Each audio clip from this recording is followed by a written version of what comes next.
Officially, everyone, I've figured out how to do this. It's taken me a hot minute. This has been the true and living struggle. So, no worries. We got there. It's fine. It's happening. Okay, now then. Uh, Hi, everyone. Welcome to the thing we've been doing for the past quarantine, but on YouTube. What an exciting time for us. What a great place to be. What a great time to be there. It's good. Hi, Tay. Hello, Sindel. Hello, Sindel. It's been a while. Clamshell Studios. Hello, hello, hello. Um, it's been a minute. So, we'll wait for a moment to hopefully get our regulars back. Hello, Sarah. Hello, MJS. Hello, Romans 6:23. What is that scripture? I don't know. I know it is just like old times, Juliana. We're back. And you love the Scarlet Pimpernel, Clara? Good, because it's a delightful piece of literature. So, in the interest of good sound, I have rigged up a terrible monstrosity. Look at this. Oh no. The mic is hidden in there, if you can see. What a fun time for everyone. So I'm going to move this camera here so you don't have to see that ridiculous mic. And we're gonna have good times, fun times, reading times. Are we prepared? It's only 16 people, and we normally have 40 people on the Instagram live. So I'm like, oh no, is this gonna be a sad thing where we lose a lot of our people? I hope not, but we'll have to find out. Thankfully, this will be saved. So here we go. All right. In any case, oh, there's a lot of things I'm trying to work out and figure out here. So we'll see what happens. See, yeah, that shows up every time I do this. That's unfortunate. 17 people seems to be perhaps our max tonight, everyone. So let me, apologies, let me fix this while we sit here. Yay! Yay! I'm so sorry. I tried to get this done before 9. But what? I have a real job. Surprise, surprise. My job actually does take work. I know. Shocking. All right. Here we are then. I guess this is about what it's going to be. So hopefully whomstever normally comes and enjoys the literature will be able to find this video later. I pray for them. Let us hope and such. Shall we continue? Yes? Wonderful! Well then, if you're ready to go, everyone, this is The Scarlet Pimpernel by Baroness Orczy. Can I catch you up? So far, a summary of what has occurred in this beautiful piece of classic literature is that it is the Reign of Terror in France. Bad things are happening. The normal people of France are killing all the aristocrats. And there is an Englishman called and nicknamed the Scarlet Pimpernel by the calling card that he leaves behind of a little red flower called a pimpernel. And he's going and he's saving a lot of French aristos. So right now we're in an inn and we're meeting a bunch of people, a family that has just been saved from France, and a couple of Englishmen who've helped them. So we about to learn more, and we're about to be introduced to some pretty spectacular characters. Are we ready? Here we go. Chapter 4. The League of the Scarlet Pimpernel. They all looked a merry, even a happy party as they sat round the table. Sir Andrew Ffoulkes and Lord Anthony Dewhurst, two typical good-looking, well-born and well-bred Englishmen of that year of grace, 1792, and the aristocratic French countess with her 2 children, who had just escaped from such dire perils and found a safe retreat at last in the shores of protecting England. In the corner, the two strangers had apparently finished their game. One of them arose, and standing with his back to the merry company at the table, he adjusted with much deliberation his large triple-caped coat. As he did so, he gave one quick glance all round him. Everyone was busy laughing and chatting, and he murmured the words, "All safe. His companion then, with the alertness born of long practice, slipped onto his knees in a moment, and the next had crept noiselessly under the oak bench. The stranger then, with a loud "Good night," quietly walked out of the coffee-room. Not one of those at the supper table had noticed this curious and silent maneuver, but when the stranger finally closed the door at the coffee-room behind him, they all instinctively sighed a sigh of relief. "Alone at last," said Lord Antony jovially. Then the young Vicomte de Tournay rose, glass in hand, and with the graceful affectation, well, here we go, we're reading, and with the graceful affectation peculiar to the times, he raised it aloft and said in broken English, "To His Majesty George III of England, God bless him for his hospitality to us all poor exiles from France." "His Majesty the King," echoed Lord Antony and Sir Andrew as they drank loyally to the toast. "To His Majesty King Louis of France," added Sir Andrew with solemnity. "May God protect him and give him victory over his enemies." "And to Monsieur le Comte de Tournay de Bercerie," said Lord Antony merrily. "May we welcome him in England before many days are over." "Oh, monsieur," said the Comtesse, as with a slightly trembling hand she conveyed her glass to her lips, "I scarcely dare to hope." But already Lord Antony had served out the soup, and for the next few moments all conversation ceased, while Jellyband and Sally handed round the plates and everyone began to eat. "Faith, madam," said Lord Antony after a while, "mine was no idle toast. Seeing yourself, Mademoiselle Suzanne, and my friend the Vicomte safely in England now, surely you must feel reassured as to the fate of Monsieur le Comte." "Oh, monsieur," replied the Comtesse with a heavy sigh, "I trust in God. I can but pray and hope." "Friends, who have sworn to bring the Countess safely across the Channel, even as they have brought you today." Indeed, monsieur," she replied. "I have the fullest confidence in you and your friends. Your fame, I assure you, has spread throughout the whole of France. The way some of my own friends have escaped from the clutches of that awful revolutionary tribunal was nothing short of a miracle, and all done by you and your friends." "We were but the hands, Madame la Comtesse." "But my husband, monsieur," said the Comtesse, whilst unshed tears seemed to veil her voice, "he is in such deadly peril. I would never have left him, only they were my children. I was torn between my duty to him and to them. They refused to go without me, and you and your friends assured me so solemnly that my husband would be safe.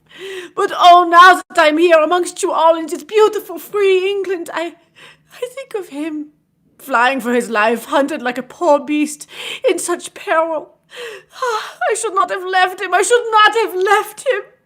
The poor woman had completely broken down. Fatigue, sorrow, and emotion had overmastered her rigid, aristocratic bearing.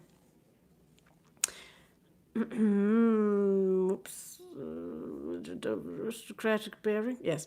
She was crying gently to herself, while Suzanne ran up to her and tried to kiss away her tears. Lord Antony and Sir Andrew had said nothing to interrupt the Comtesse while she was speaking. There was no doubt that they felt deeply for her. Their very silence testified to that. But in every century, and ever since England has been what it is, an Englishman has always felt somewhat ashamed of his own emotions and of his own sympathy. And so the two young men said nothing, and busied themselves in trying to hide their feelings, only succeeding in looking immeasurably sheepish. "As for me, monsieur," said Suzanne suddenly, as she looked through a wealth of brown curls across at Sir Andrew, "I trust you absolutely.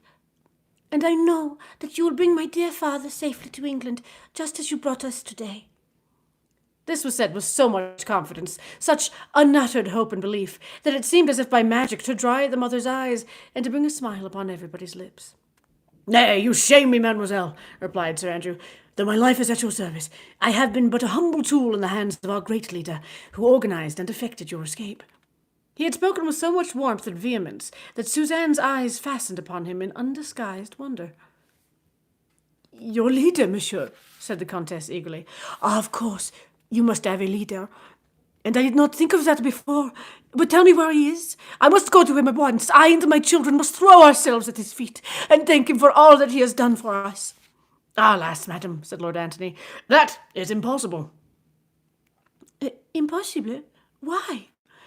"Because the Scarlet Pimpernel works in the dark, and his identity is known only under a solemn oath of secrecy to his immediate followers." "The Scarlet Pimpernel!" said Suzanne with a merry laugh. Why, what a droll name! What is the Scarlet Pimpernel, monsieur? She looked at Sir Andrew with eager curiosity. The young man's face had become almost transfigured. His eyes shone with enthusiasm, hero worship, love, admiration for his leader seemed literally to glow upon his face.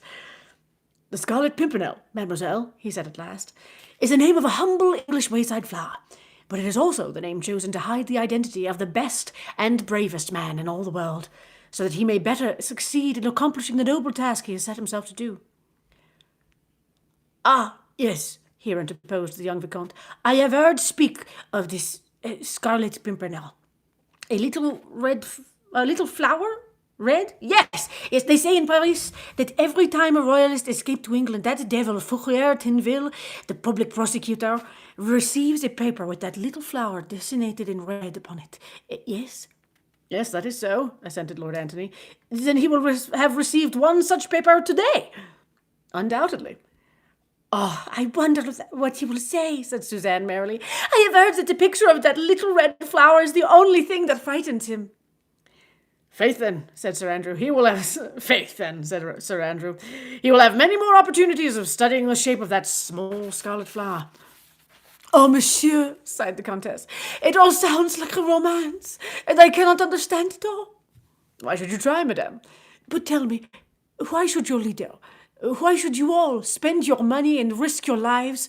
For it is your lives you risk, messieurs, when you set foot in France, and for us Frenchmen and women who are nothing to you. Sport, Madame la Comtesse, sport, asserted Lord Anthony, with his jovial, loud, and pleasant voice. We are a nation of sportsmen, you know, and just now it is the fashion to pull the hair from between the teeth of the hound. Oh, no, not only sport, monsieur. You have a more noble motive, I am sure, for the good work you do. Faith, madam, I would like you to find it, then. As for me, I vow, I love the game. For this is the finest sport I have yet encountered. Hairbreadth escapes, the devil's own risks. Tally-ho, and away we go! But the Countess shook her head, still incredulously. To her it seemed preposterous that these young men and their great leader, all of them rich, probably well-born and young, should for no other motive than sport run the terrible risks which she knew they were constantly doing. Their nationality, once they had set foot in France, would be no safeguard to them. Anyone found harbouring or assisting suspected royalists would be ruthlessly condemned and summarily executed, whatever his nationality might be. And this band of young Englishmen had, to her own knowledge, bearded the implacable and bloodthirsty tribunal of the Revolution within the very walls of Paris itself, and had snatched away condemned victims almost from the very foot of the guillotine. With a shudder she recalled the events of the last few days, her escape from Paris with her 2 children, all 3 of them hidden beneath the hood of a rickety cart, and lying amidst a heap of turnips and cabbages, not daring to breathe, whilst the mob howled. "À la lanterne, les aristos!" at the awful West Barricade. It had all occurred in such a miraculous way. She and her husband had understood that they had been placed on the list of suspected persons, which meant that their trial and death were but a matter of days, of hours perhaps. Then came the hope of salvation. The mysterious epistle signed with the enigmatical scarlet device, the clear peremptory directions, the parting from the Comte de Tournay, which had torn the poor wife's heart in two, the hope of reunion, the flight with her 2 children, the covered cart, the awful hag driving it, who looked like some horrible evil demon with the ghastly trophy on her whip handle. The Comtesse looked round at the quaint, old-fashioned English inn, the peace of this land of civil and religious liberty, and she closed her eyes to shut out the haunting vision of that West Barricade, and of the mob retreating panic-stricken when the old hag spoke of the plague. Every moment under that cart she expected recognition, arrest, herself and her children tried and condemned, and these young Englishmen, under the guidance of their brave and mysterious leader, had risked their lives to save them all, as they had already saved scores of other innocent people. And all only for sport! Impossible! Suzanne's eyes, as she sought those of Sir Andrew, plainly told him that she thought that he, at any rate, rescued his fellow men from terrible and unmerited death through a higher and nobler motive than his friends would have her believe. "How many are there in your brave league, monsieur?" she asked timidly. 20 all told, mademoiselle, he replied. 1 to command and 19 to obey. All of us Englishmen, and all pledged to the same cause, to obey our leader and to rescue the innocent." "May God protect you all, messieurs," said the Countess fervently. Well, that's the mom. "May God protect you all, messieurs," said the Countess fervently. "He has done that so far, madam. It was so wonderful to me, wonderful, is that you should all be so brave, so devoted to your fellow men, yet you are English, and in France treachery is rife, all in the name of liberty and fraternity." "The women, even in France, have been more bitter against us aristocrats than the men," said the Viscount with a sigh. "Oh, yes," added the Countess, while a look of haughty disdain and intense bitterness shot through her melancholy eyes. "There was that woman, Marguerite Saint-Just, for instance. She denounced the Marquis de Saint-Cyr and all his family to the awful tribunal of the Terror." "Marguerite Saint-Just," said Lord Antony, as he shot a quick and apprehensive glance across at Sir Andrew. "Marguerite Saint-Just, surely—" "Yes," replied the Countess. "Surely you know her. She was a leading actress of the Comédie Française, and she married an Englishman lately. You must know her." "Know her?" said Lord Antony. "No, Lady Blakeney, the most fashionable woman in London, the wife of the richest man in England. Of course we all know Lady Blakeney." "She was a schoolfellow of mine at a convent in Paris. In Paris, I guess. If I'm going to say Paris, I got to say it like I'm French. In Paris," interposed Suzanne. "And we came over to England together to learn your language. I was very fond of Marguerite, and I cannot believe that she ever did anything so wicked." "It certainly seems incredible," said Sir Andrew. "You say that she actually denounced the Marquis de Saint-Cyr. Why should she have done such a thing? Surely there must be some mistake." "No mistake is possible, monsieur," rejoined the Countess coldly. "Marguerite Saint-Just's brother is a noted Republican. There was some talk of a family feud between him and my cousin, the Marquis de Saint-Cyr. The Saint-Justs are quite plebeian. The Republican government employs many spies. I assure you there is no mistake." "You had not heard this story?" "Faith, madam, I did hear some vague rumours of it, but in England no one would credit it. Sir Percy Blakeney, her husband, is a very wealthy man of high social position, the intimate friend of the Prince of Wales, and Lady Blakeney leads both fashion and society in London." "That may be, monsieur, and we shall, of course, lead a very quiet life in England. But I pray God that while I remain in this beautiful country, I may never meet Marguerite Saint-Just." The proverbial wet blanket seemed to have fallen over the merry little company gathered round the table. Suzanne looked sad and tired. Oh, I lost my place again. Suzanne looked sad and silent. My bad. Sir Andrew fidgeted uneasily with his fork, while the Countess, encased in a plate armor of her aristocratic prejudices, sat rigid and unbending in her straight-backed chair. As for Lord Antony, he looked extremely uncomfortable, and glanced once or twice apprehensively toward Jellyband, who looked just as uncomfortable as himself. "At what time do you expect Sir Percy and Lady Blakeney?" he contrived to whisper unobserved to mine host. "Any moment, my lord," whispered Jellyband in reply. Even as he spoke, a distant clatter was heard of an approaching coach. Louder and louder it grew. One or two shouts became distinguishable. Then the rattle of horses' hoofs on an uneven cobblestones. And the next moment, a stable boy had thrown open the coffee-room door and rushed in excitedly. "Sir Percy Blakeney and my lady," he shouted at the top of his voice. "They're just arriving." And with more shouting, jingling of harness, and iron hoofs upon the stones, a magnificent coach drawn by 4 superb bays had halted outside the porch of the Fisherman's Rest. End of chapter 4. Shall we begin chapter 5? This is a different setup. This kind of hurts my brain a little bit, I'm not going to lie. It's weird. Ta-da! It's good. This is fine. This is fine right here. Welcome, the other 10 people who I hadn't seen earlier. Good to have you back. Let's continue. Chapter 5. Marguerite.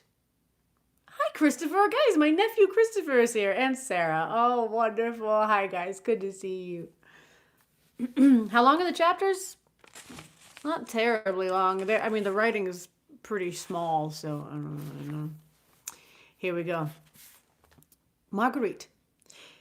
In a moment, the pleasant oak-raftered coffee room of the inn became the scene of hopeless confusion and discomfort. At the first announcement made by the stable boy, Lord Antony, with a fashionable oath, had jumped up from his seat and was now giving many and confused directions to the poor, bewildered Jellyband, who seemed at his wits' end what to do. "For goodness sake, man," admonished his lordship, "try to keep Lady Blakeney talking outside for a moment while the ladies withdraw. Zounds," he added with another more emphatic oath. "This is most unfortunate."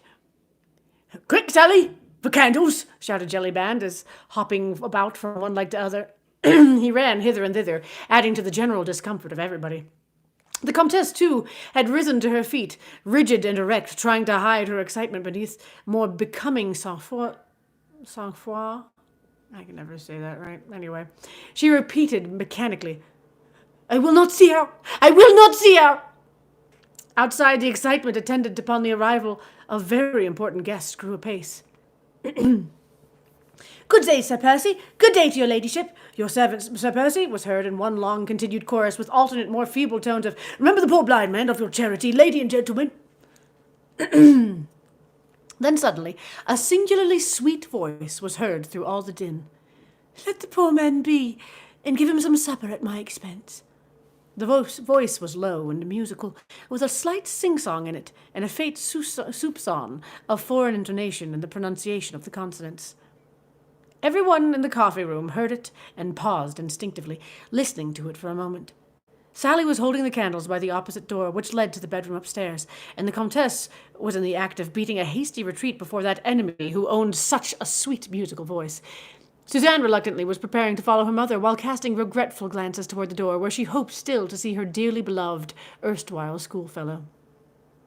Then Jellyband threw open the door, still stupidly and blindly hoping to avert the catastrophe which he felt was in the air, and the same low musical voice said, with a merry laugh and mock consternation, "I am as wet as a herring.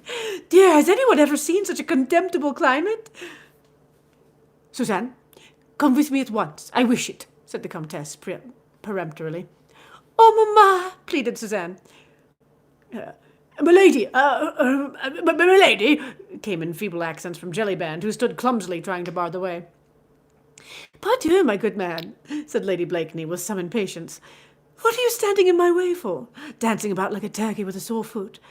Let me get to the fire. I am perished with the cold."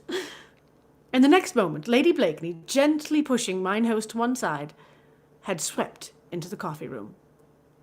There are many portraits and miniatures extant of Marguerite Saint-Just, Lady Blakeney as she was then, but it is doubtful if any of these really do her singular beauty justice. Tall, above the average, with magnificent presence and regal figure, it is small wonder that even the Comtesse paused for a moment in involuntary admiration before turning her back on so fascinating an apparition. Marguerite Blakeney was then scarcely 25, and her beauty was at its most dazzling stage. The large hat, with its undulating and waving plumes, threw a soft shadow across the classic brow, with the aureole. Yeah, I'm having a hard time tonight. With the aureole of auburn hair, free at the moment from any powder. The sweet, almost childlike mouth, the straight, chiseled nose, round chin, and delicate throat, all seemed set off by the picturesque costume of the period. The rich blue velvet robe molded in its every line the graceful contour of her figure, whilst one tiny hand held with a dignity all its own the tall stick, adorned with a large bunch of ribbons, which fashionable ladies of the period had taken to carrying recently. With a quick glance all around the room, Marguerite Blakeney had taken stock of every one there. She nodded pleasantly to Sir Andrew Ffoulkes, whilst extending a hand to Lord Antony. "Hello, my Lord Tony. Why, what are you doing here in Dover?" she said merrily. Then, without waiting for a reply, she turned and faced the Comtesse and Suzanne. Her whole face lighted up with additional brightness as she stretched out both arms toward the young girl. "Why, if it isn't my little Suzanne over here! Bon Dieu, little citizeness! How come you to be in England? And Madame, too?" She went up effusively to them both, and with not a single touch of embarrassment in her manner or in her smile. Lord Tony and Sir Andrew watched the little scene with eager apprehension. English though they were, they had often been in France, and had mixed sufficiently with the French to realize the unbending hauteur the bitter hatred with which the old noblesse of France viewed all those who had helped to contribute to their downfall. Armand Saint-Just, the brother of beautiful Lady Blakeney, though known to hold moderate and conciliatory views, was an ardent Republican. His feud with the ancient family of Saint-Cyr, the rights and wrongs of which no outsider ever knew, had culminated in the downfall, the almost total extinction of the latter. In France, Saint-Just and his party had triumphed, and here in England, face to face with these three refugees driven from their country, flying for their lives, bereft of all which centuries of luxury had given them, there stood a fair scion of those same republican families which had hurled down a throne and uprooted an aristocracy whose origin was lost in the dim and distant vista of bygone centuries. She stood there before them in all the unconscious insolence of beauty, and stretched out her dainty hand to them as if she would, by that one act, bridge over the conflict and bloodshed of the last decade. "Suzanne, I forbid you to speak to that woman," said the Comtesse sternly, as she placed a restraining hand upon her daughter's arm. She had spoken in English, so that all might hear and understand. The two young English gentlemen, as well as the common innkeeper and his daughter. The latter literally gasped with horror at this foreign insolence, this impudence before her ladyship, who was English now that she was Sir Percy's wife, and a friend of the Princess of Wales to boot. As for Lord Antony and Sir Andrew Ffoulkes, their very hearts seemed to stand still with horror at this gratuitous insult. One of them uttered an exclamation of appeal, the other one of warning, and instinctively both glanced hurriedly towards the door, whence a slow, drawly, not unpleasant voice had already been heard. Alone among those present, Marguerite Blakeney and the Comtesse de Tournay had remained seemingly unmoved. The latter, rigid, erect, and defiant, with one hand still upon her daughter's arm, seemed the very personification of unbending pride.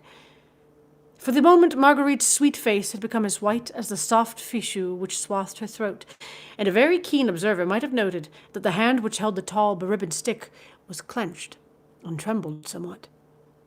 But this was only momentary. The next instant, the delicate eyebrows were raised slightly, the lips curved sarcastically upwards, the clear blue eyes looked straight at the rigid Comtesse, and with a slight shrug of the shoulders, "Hoity-toity, citizeness," she said gaily. "What fly stings you, pray?" "We are in England now, madame," rejoined the Comtesse coldly, "and I am at liberty to forbid my daughter to touch your hand in friendship. Come, Suzanne."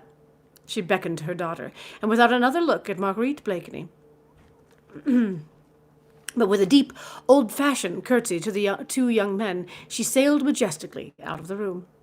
There was a silence in the old inn parlour for a moment.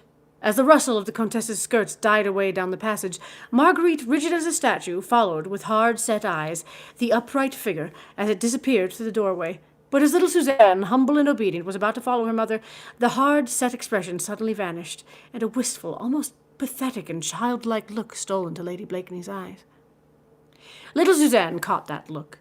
The child's sweet nature went out to the beautiful woman, scarce older than herself. Filial obedience vanished before girlish sympathy. At the door she turned, ran back to Marguerite, and putting her arms round her, kissed her effusively. Then only did she follow her mother, Sally bringing up the rear with a pleasant smile on her dimpled face, and with a final curtsy to my lady. Suzanne's sweet and dainty impulse had relieved the unpleasant tension. Sir Andrew's eyes followed the pretty little figure until it had quite disappeared. Then they met Lady Blakeney's with unassumed merriment. Marguerite, with dainty affectation, had kissed her hand to the ladies as they disappeared through the door. Then a humorous smile began hovering round the corners of her mouth. "So that's it, is it?" she said gaily. "La, Sir Andrew, did you ever see such an unpleasant person? I hope when I grow old I shan't look like that." She gathered up her skirts, and assuming a majestic gait, stalked toward the fireplace. "Suzanne," she said, mimicking the Comtesse's voice, "I forbid you to speak to that woman." The laugh which accompanied this sally sounded perhaps a trifle forced and hard, but neither Sir Andrew nor Lord Tony were very keen observers. The mimicry was so perfect, the tone of the voice so accurately reproduced, that both the young men joined in a hearty, cheerful "Bravo!" "Ah, Lady Blakeney," added Lord Tony, "how they must miss you at the Comédie Française, and how the Parisians must hate Sir Percy for having taken you away." "Lord, man," rejoined Marguerite, with a shrug of her graceful shoulders, "it is impossible to hate Sir Percy for anything. His witty sallies would disarm even Madame la Comtesse herself." The young Vicomte, who had not elected to follow his mother in her dignified exit, now made a step forward, ready to champion the Comtesse should Lady Blakeney aim any further shafts at her. But before he could utter a preliminary word of protest, a pleasant, though distinctly inane laugh was heard from outside, and the next moment an unusually tall and very richly dressed figure appeared in the doorway. And now, everyone, we finally get to meet Sir Percy. Love it. Chapter 6. An Exquisite of 92. Sir Percy Blakeney, as the chronicles of the time inform us, was in this year of grace, 1792, still a year or two on the right side of 30. Tall, above the average, even for an Englishman, broad-shouldered and massively built, he would have been called unusually good-looking but for a certain lazy expression in his deep blue eyes. Deep-set blue eyes, and that perpetual inane laugh which seemed to disfigure a strong, clearly cut mouth. It was nearly a year ago now that Sir Percy Blakeney, one of the richest men in England, leader of all the fashions, an intimate friend of the Prince of Wales, had astonished fashionable society in London and Bath by bringing home from one of his journeys abroad a beautiful, fascinating... fascinating, clever French wife.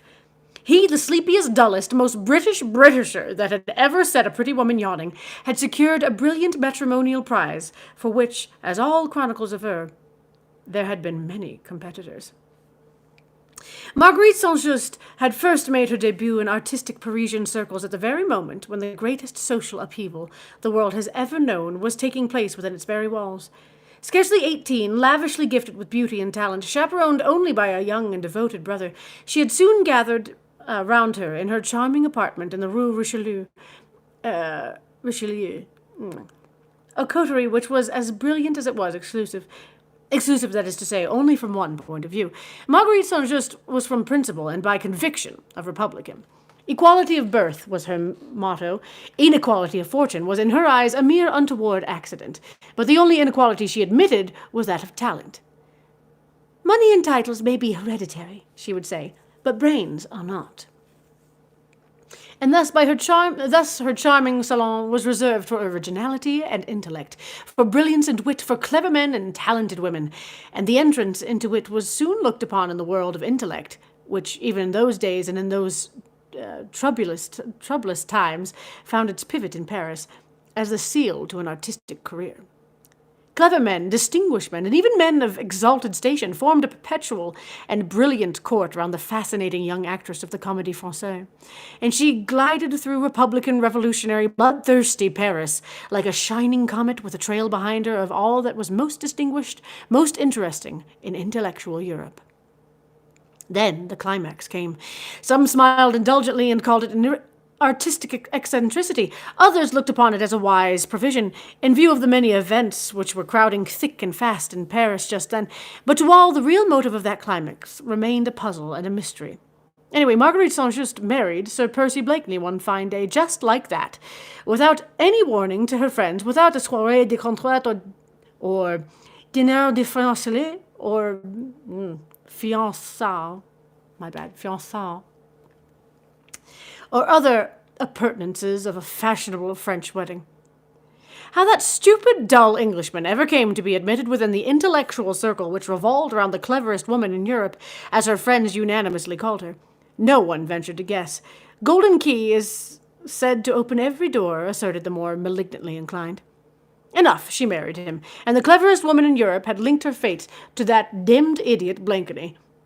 And not even most intimate friends could assign to the strange step any more other motive than that of supreme eccentricity. Those friends who knew laughed to scorn the idea that Marguerite St-Just had married a fool for the sake of the worldly advantages with what he might endow her. They knew, as a matter of fact, that Marguerite St-Just cared nothing about money, and still less about a title. Moreover, there was at least half a dozen other men in the cosmopolitan world equally well-born, if not so wealthy as Blakeney, who would have been only too happy to give Marguerite St-Just any position she might choose to covet. As for Sir Percy himself, he was universally voted to be totally unqualified for the onerous post he had taken upon himself. His chief qualifications for it seemed to consist in his blind adoration for her, his great wealth, and the high favour in which he stood at the English court. But London society thought that, taking into consideration his own intellectual limitation, it would have been wiser on his part had he bestowed those worldly advantages upon a less brilliant and witty wife. Although lately he had been so prominent a figure in fashionable English society, he had spent most of his early life abroad. His father, the late Sir Algernon Blakeney, had the terrible misfortune of seeing an idolized young wife become hopelessly insane after 2 years of happy married life. Percy had just been born when the late Lady Blakeney fell a prey to the terrible malady, which in those days was looked upon as hopelessly incurable and nothing short of a curse of God upon the entire family. Sir Algernon took his afflicted young wife abroad, and there presumably Percy was educated and grew up between an imbecile mother and a distracted father until he attained his majority.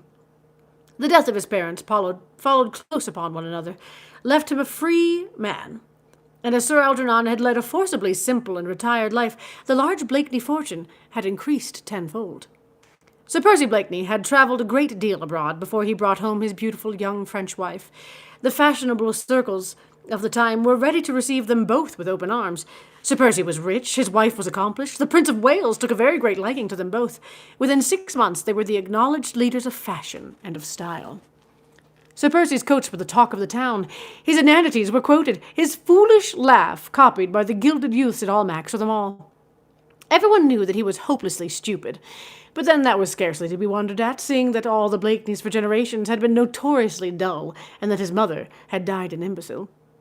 Thus society accepted him, petted him, and made much of him, since his horses were the finest in the country, his fits and wines and the most sought after.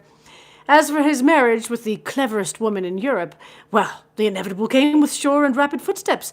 No one pitied him, since his fate was of his own making. There were plenty of young ladies in England of high birth and good looks who would have been quite willing to help him to spend the Blakeney fortune, whilst smiling indulgently at his inanities and his good-humoured foolishness. Moreover, Sir Percy got no pity, because he seemed to require none. He seemed very proud of his clever wife, and to care little that she took no pains to disguise that good-natured contempt which she evidently felt for him, and that she had even amused herself by sharpening her ready wits at his expense. But then Blakeney was really too stupid to notice the ridicule with which his clever wife covered him, and if his matrimonial relations with the fascinating Parisienne had not turned out all that his hopes and his dog-like devotion for her had pictured, society could never do more than vaguely guess at it. In his beautiful house at Richmond, he played second fiddle to his clever wife, with imperturbable bonhomie. Not sure what that means, I'll have to look it up. He lavished jewels and luxuries of all kinds upon her, which he took with inimitable grace, dispensing the hospitality of his superb mansion with the same graciousness with which she had welcomed the intellectual coterie of Paris. Physically, Sir Percy Blakeney was undeniably handsome, always excepting the lazy, bored look which was habitual to him. He was always irreproachably dressed, and wore the exaggerated, incroyable fashions which had just crept across from Paris to England, with the perfect good taste innate in an English gentleman. On this special afternoon in September, in spite of the long journey by coach, in spite of rain and mud, his coat set irreproachably across his fine shoulders. His hands looked almost femininely white, as they emerged through billowy frills of finest Mechlin lace. The extravagantly short-waisted satin coat, wide-lapelled waistcoat, and tight-fitting striped breeches set off his massive figure to perfection. And in repose, one might have admired so fine a specimen of English manhood, until the foppish ways, the affected movements, the perpetual inane laugh brought one's admiration of Sir Percy Blakeney to an abrupt close. He had lolled into the old-fashioned inn parlour, shaking the wet of his fine overcoat. Then, putting up a gold-rimmed eyeglass to his lazy blue eye, he surveyed the company upon whom an embarrassed silence had suddenly fallen. "How do, Tony? How do, folks?" he said, recognizing the two young men and shaking them by the hand. "Zounds, my dear fellow," he added, smothering a slight yawn. "Did you ever see such a beastly day? A demmed climate, this." With a quaint little laugh, half of embarrassment and half of sarcasm, Marguerite had turned toward her husband and was surveying him from head to foot with an amused little twinkle in her merry blue eyes. "Allah!" said Sir Percy after a moment or two silence, as no one offered any comment. "How sheepish you all look. What's up?" "Oh, nothing, Sir Percy," replied Marguerite, with a certain amount of gaiety, which, however, sounded somewhat forced. "Nothing to disturb your equanimity. Only an insult to your wife." The laugh which accompanied this remark was evidently intended to reassure Sir Percy as to the gravity of the incident. It apparently succeeded in that, for, echoing the laugh, he rejoined placidly, "La, my dear, you don't say so. Begad, who was the bold man who dared to tackle you?" Lord Tony tried to interpose, but had no time to do so, for the young Vicomte had already quickly stepped forward. "Monsieur," he said, prefixing his little speech with an elaborate bow, and speaking in broken English, "my mother, the Comtesse de Tournay de Basserive, has offensed madame, who I see is your wife. I cannot ask your pardon for my mother. What she does is right in my eyes, but I am ready to offer you the usual reparation between men of honor." The young man drew up his slim stature to its full height, and looked very enthusiastic, very proud, and very hot, as he gazed. Very hot is such a fun phrase. As he gazed at 6 foot odd of gorgeousness, as represented by Sir Percy Blakeney, Bart. 6 foot odd of gorgeousness? Yes, please. "Lord Sir Andrew," said Marguerite, with one of her merry, infectious laughs, "look at that pretty picture. The English turkey and the French bantam." The simile was quite perfect, and the English turkey looked down with complete bewilderment upon the dainty little French bantam, which hovered quite threateningly around him. "La, sir," said Sir Percy at last, putting up his eyeglass and surveying the young Frenchman with undisguised wonderment. "Where, in the cuckoo's name, did you learn to speak English?" "I protest, no. Monsieur," protested the Vicomte, somewhat abashed at the way his warlike attitude had been taken by the ponderous-looking Englishman. "I protest, it is marvellous," continued Sir Percy imperturbably. "Damned marvellous. Don't you think so, Tony? I vow I can't speak the French lingo like that. What?" "Nay, I'll vouch for that," rejoined Marguerite.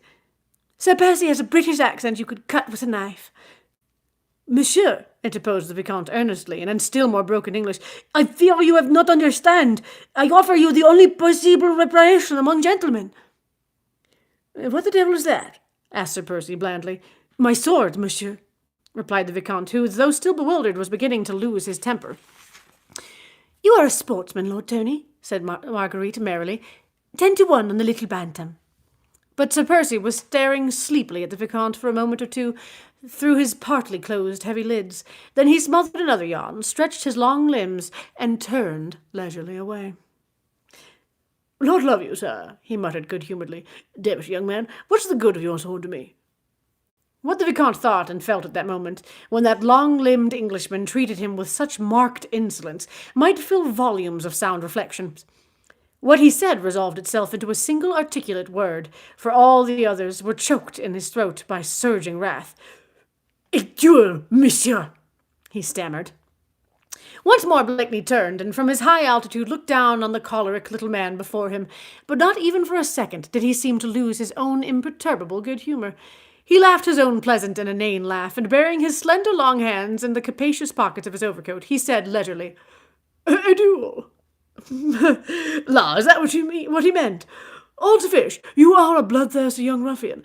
Do you want to make a hole in a law-abiding man? As for me, sir, I never fight duels," he added as he placidly sat down and stretched his long, lazy legs out before him. "Damned uncomfortable things, duels, ain't they, Tony?"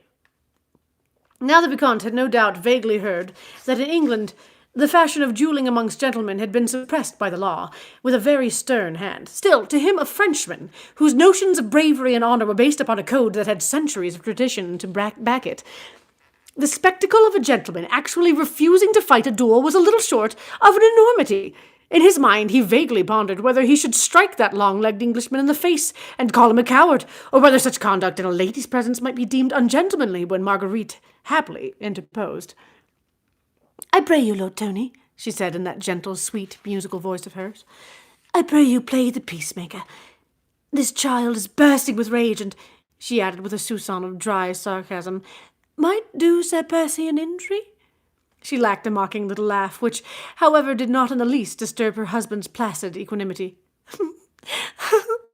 "The British turkey has had the day," she said. "Sir Percy would provoke all the saints in the calendar and keep his temper the while." But already Blakeney, good-humoured as ever, had joined in the laugh against himself. "Dem smart, ain't that now, wasn't it?" he said, turning pleasantly to the Vicomte. "Clever woman, my wife. Sam, you will find that out. Let me try that again. You will find that out if you live long enough in England." "Sir Percy is in the right, Vicomte," here interposed Lord Antony, laying a friendly hand on the young Frenchman's shoulder. "It would hardly be fitting that you would commence your career in England by provoking him to a duel." For a moment longer the Vicomte hesitated, then with a slight shrug of the shoulders directed against the extraordinary code of honour prevailing in this fog-ridden island, he said with becoming dignity, "Ah, well, if Monsieur is satisfied, I have no griefs. You, my lord, are our protector. If I have done wrong, I withdraw myself." "I do," rejoined Blakeney with a long sigh of satisfaction. "Yes, withdraw yourself over there. Damned excitable little puppy," he added under his breath. "Faith, folks, if that's a specimen of the goods you and your friends bring over from France, my advice to you is this. Drop 'em mid-channel, my friend, or I shall have to see old Pitt about it. Get him to clap on a prohibitive tariff. Wow, hard to do. A prohibitive tariff. Prohibitive tariff.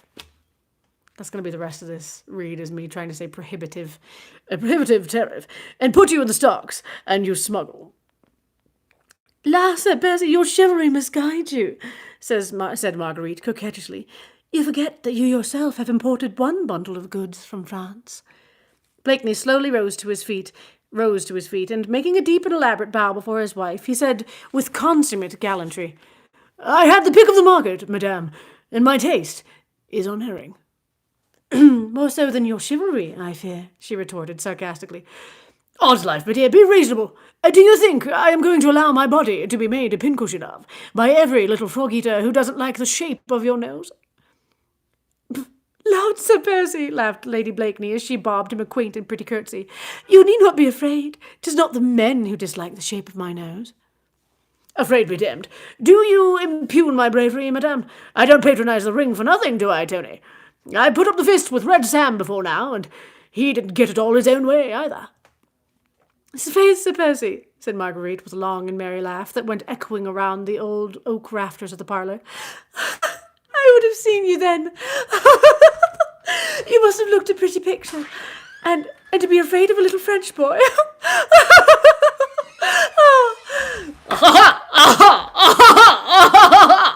Echoed Sir Percy good-humouredly. "La, madame, you honour me. Zooks, folks, mark ye that. I have made my wife laugh. The cleverest woman in Europe. Odds fish, we must have a bowl on that." And he tapped vigorously on the table near him. "Hey, Jelly! Quick, man! Here, Jelly!" Harmony was once more restored. Mr. Jellyband, with a mighty effort, recovered himself from the many emotions he had experienced within the last half-hour. "A bowl of punch, Jelly! Hot and strong, eh?" said Sir Percy. "The wits that have just made a clever woman laugh must be whetted. Ha! Ha! Hasten, my good Jelly." "Nay, there is no time, Sir Percy," interposed Marguerite. "The skipper will be here directly, and my brother must get on board, or the Daydream will miss the tide." "Time, my dear. There is plenty of time for any gentleman to get drunk and to get on board before the turn of the tide." "I thank you, your ladyship," said Jellyband respectfully. "That the young gentleman is coming along now with Sir Percy, skipper." "That's right," said Blakeney. "Then Armand can join us in this merry bowl. Thank you, Tony," he added, turning toward the Vicomte. "That the jackanapes of yours will join us in a glass. Oh, thank you, Tony," he added, turning toward the Vicomte. That jackanapes of yours will join us in a glass. Tell him that we drink in token of reconciliation." "Well, in fact, you are all such merry company," said Marguerite, "that I trust you will forgive me if I bid my brother good-bye in another room." It would have been bad form to protest. Both Lord Antony and Sir Andrew felt that Lady Blakeney could not altogether be in tune with them at that moment. Her love for her brother Armand St. Just was deep and touching in the extreme. He had just spent a few weeks with her in her English home, and was going back to serve his country at a moment when death was the usual reward for the most enduring devotion. Sir Percy also made no attempt to detain his wife. With that perfect, somewhat affected gallantry which characterized his every movement, he opened the coffee-room door for her, and made her the most approved and elaborate bow which the fashion of the time dictated, as she sailed out of the room without bestowing on him more than a passing, slightly contemptuous glance. Only Sir Andrew Ffoulkes, whose every thought since he had met Suzanne de Tournay seemed keener, more gentle, more innately sympathetic, noted the curious look of intense longing, of deep and hopeless passion, which the inane and flippant Sir Percy followed the retreating figure of his brilliant wife. And that is the end of chapter 6, chapter 6. And that is where we will have to leave it tonight, everyone, because I am getting tired in the voice, and it's been 50 minutes. So, thank you all for reading with me. This is a good time. Do you like my homemade windscreen? Next time will make it better. Don't worry. It'll be nice. So, oh, good. But likewise, though, I'm glad that that you're not going to miss anything. Thank you guys so much. You're absolutely magnificent. This is such a good time. Percy is hot and stupid. Marguerite is gorgeous and super smart. Oh, yes. I love it. If you know things about the book, by the way, I should have said this at the beginning. Let's not spoil anything in the comments for everyone, because a lot of people haven't read it yet. They don't know all the fun secrets. So, love you all. Thank you for joining me today. Let's do this again. And this will now be on YouTube forever. So you can come back and watch it. And I'll re-record the first 3 chapters of the book. Thank you all. Thank you for being magnificent. Thank you, Sarah, for not spoiling. Bless you, bless you. Love you all, and good night.